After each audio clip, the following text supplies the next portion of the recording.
प्रसिद्ध सूत जी कौन थे? यदि आपने हिंदू धर्म के किसी भी धर्म ग्रंथ या व्रत कथाओं को पढ़ा है, तो आपके सामने पौराणिक सूत जी का नाम अवश्य आया होगा। कारण ये है कि सूत जी कदाचित हिंदू धर्म के सबसे प्रसिद्ध वक्ता हैं। कारण ये कि पुराणों की कथा का प्रसार जिस स्तर पर उन्होंने किया है, वैसा किसी और ने नहीं किया। किंतु ये सूत जी वास्तव में हैं कौन? सूत जी का वास्तविक नाम रोमहर्षण था। उनका रोमहर्षण नाम इसीलिए पड़ा क्योंकि उनका सत्संग पाकर श्रोताओं का रोम रोम हर्ष से भर जाता था। उन्हें सूत जी इसीलिए कहते हैं क्योंकि वे सूत समुदाय से थे। उनकी माता ब्राह्मणी और पिता क्षत्रिय थे, जिस कारण वे सूत के रूप में जन्मे। हालांकि पुराणों की एक अन्य कथा के अनुसार उनका जन्म यज्ञ की अग्नि से हुआ था। एक बार सम्राट पृथु ने एक महान यज्ञ का आयोजन किया, जिसके अंत में सभी देवताओं को हविष्य दिया जा रहा था। ब्राह्मणों ने भूल से देवराज इंद्र को अर्पित किए जाने वाले सोमरस में देवगुरु बृहस्पति के हविष्य का अंश मिला दिया। जब उस हविष्य को अग्नि में डाला गया तो उसी से रोमहर्षण की उत्पत्ति हुई। चूंकि उनका जन्म इंद्र क्षत्रिय गुण और बृहस्पति ब्राह्मण गुण के मेल से हुआ था, इसलिए उन्हें सूत माना गया। जब महर्षि वेदव्यास ने महापुराणों की रचना की तो उनके मन में चिंता हुई कि इस ज्ञान को कैसे सहेजा जाए। उनके कई शिष्य थे, किंतु कोई भी उन सभी 18 पुराणों को संपूर्ण रूप से आत्मसात नहीं कर पाए। जब सूत जी किशोरावस्था में पहुंचे तो एक योग्य गुरु की खोज करते हुए महर्षि वेदव्यास के पास पहुंचे। आज ये माना जाता है कि सूत कुल के व्यक्ति को वेदाभ्यास का अधिकार नहीं था। ये बिल्कुल गलत है, क्योंकि महर्षि वेदव्यास ने रोमहर्षण को अपने शिष्य के रूप में स्वीकार कर लिया। उनके आश्रम में सूत जी की विशेष रूप से वेदव्यास के एक अन्य शिष्य शौनक ऋषि से घनिष्ठ मित्रता हो गई। ये दोनों महर्षि व्यास के सर्वश्रेष्ठ शिष्यों में से एक माने जाते हैं। रोमहर्षण ने अपनी प्रतिभा से व्यास रचित सभी 18 महापुराणों को कंठस्थ कर लिया। ये देखकर व्यास मुनि बड़े प्रसन्न हुए और उन्होंने रोमहर्षण से उस अथाह ज्ञान का प्रसार करने को कहा। तत्पश्चात रोमहर्षण ने अपने गुरु महर्षि व्यास से अपने पुत्र उग्रश्रवा को उनका शिष्य बनाने का अनुरोध किया। उग्रश्रवा अपने पिता के समान ही तेजस्वी थे, जिसे देखकर व्यास जी ने उन्हें भी अपना शिष्य बना लिया। रोमहर्षण सभी वेद पुराणों का अध्ययन तो कर ही चुके थे, वे और अधिक ज्ञान प्राप्त करने के लिए परमपिता ब्रह्मा की तपस्या की। ब्रह्मदेव ने प्रसन्न होकर उन्हें अलौकिक ज्ञान से परिपूर्ण कर दिया।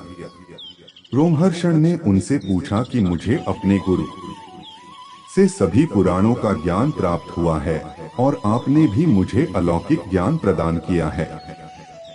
अब मैं किस प्रकार इस ज्ञान का प्रसार करूं?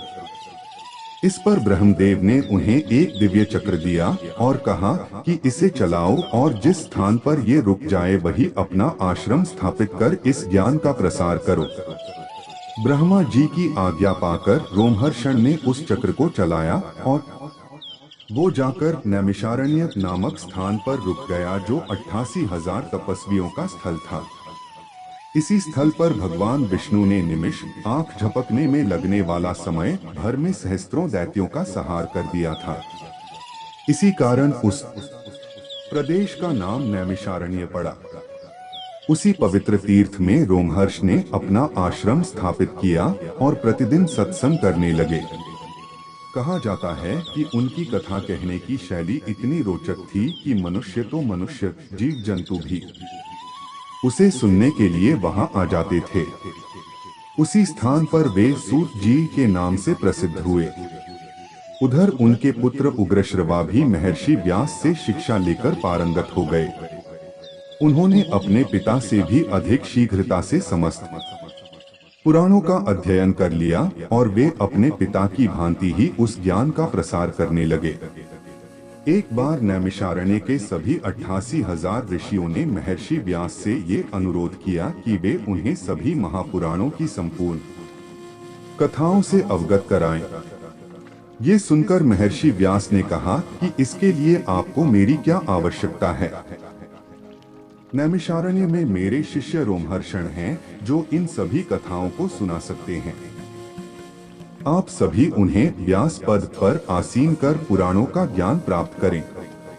इस पर ऋषियों ने पूछा कि एक सूत को व्यास पद पर कैसे बिठाया जा सकता है। ये सुनकर महर्षि ने सभी को तत्वज्ञान दिया और बताया कि योग्यता जन्म से नहीं बल्कि कर्म से आती है। ये सुनकर सभी 88,000 ऋषि नैमिषारण्य लौटे और सूत जी को व्यास गद्दी पर बिठाकर पुराणों का ज्ञान देने का अनुरोध किया। इस पर सूत जी ने 12 वर्षों का विशाल यज्ञ सत्र आयोजित किया, जिसे सुनने उनके बाल सखा शौनक जी भी पधारे और यजमान का पद ग्रहण किया। सभी ऋषि शौनक जी के नेतृत्व पर उनसे प्रश्न करते थे और सूत जी उत्तर देते थे। ऐसा कहते हुए बहुत समय बीत गया और सूत जी ने 10 पुराणों की कथा समाप्त कर 11वां पुराण आरंभ किया।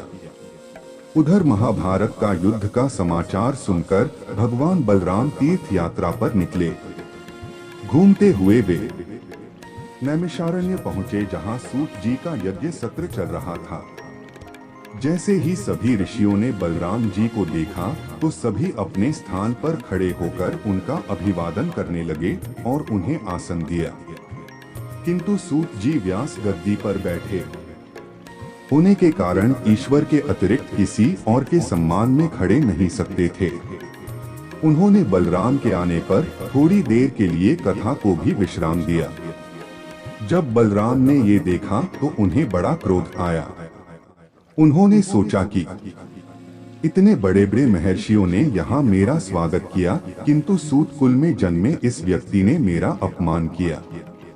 यही सोचकर उन्होंने बैठे बैठे ही एक घास को मंत्र सिद्ध कर सूत जी पर चलाया, जिससे उनका मस्तक धड़ से अलग हो गया। इस प्रकार सूत जी का वध होते देखकर सारी सभा त्राहि कर उठी। भयानक कोलाहल मच गया। सभी ऋषि शौनक जी के नेतृत्व में बलराम के पास पहुँचे और उनसे कहा कि आपने ये क्या किया। हम सभी ने महर्षि व्यास के आदेशानुसार सूत जी को व्यास पद प्रदान किया था, किंतु आपने बिना सत्य जाने उनका वध कर दिया। अब तो आप पर ब्रह्महत्या का पाप लग गया है। उससे अधिक हानि हमारी हुई, क्योंकि सूत जी ने अभी तक पुराणों की कथा संपूर्ण नहीं की थी। अब ये ज्ञान सदा के लिए लुप्त हो जाएगा। जब बलराम जी को सत्य का पता चला तो वे अत्यंत दुखी हुए। उन्होंने महर्षि शौनक के चरण पकड़कर कहा कि अनजाने में मुझसे बड़ा पाप हो गया। आप मुझे इसका प्रायश्चित बताएं।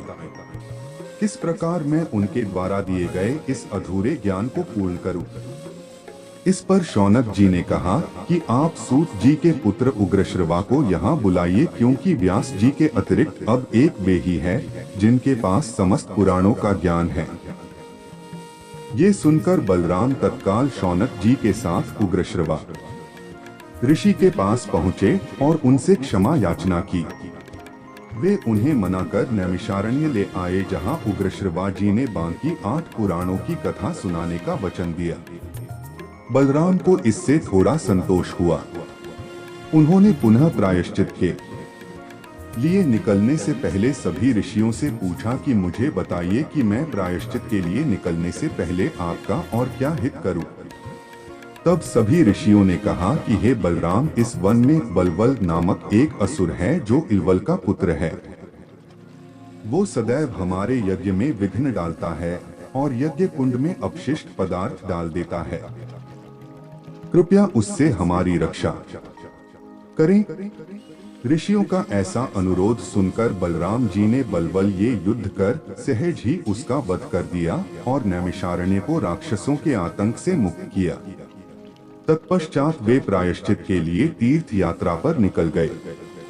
तब सूत जी के पुत्र उग्रश्रवा ने अपने पिता का सत्संग आगे बढ़ाया और बचे हुए 8 महापुराणों के ज्ञान से समस्त ऋषियों को परिपूर्ण कर दिया।